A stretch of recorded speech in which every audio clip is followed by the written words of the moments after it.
ายดีทุกคนมื้อนี้เนาะแม่นางมนต์น้อยมาถ่ายภาพบรรยากาศนักเรียนออกให้งานเนาะ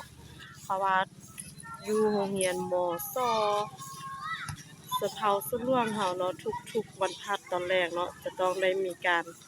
อนามัยเขียนรับผิดชอบของไผลาวเนาะทุกๆวันพฤหัสจะต้องได้มีการออกให้งานอนามัยเขตรับผิดชอบของไผลาวอันนี้จะเป็นภาพบรรยากาศของโรงเรียนเฮาเนาะ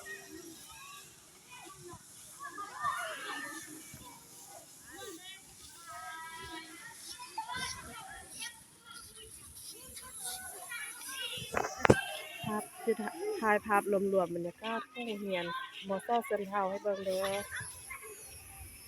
ทางนี้จะเป็นห้องการเนาะแต่มันจะเป็นตึกอาคารเรียนของนักเรียนแล้วก็จะมีถ้วยจานเนาะในนำพานักเรียนอนามัยเขตรับผิดชอบ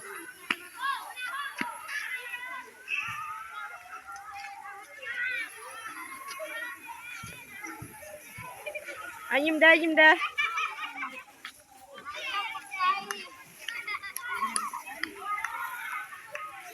ช่วยกันเด้อเปลี่ยนกันเด้อพวกน้อง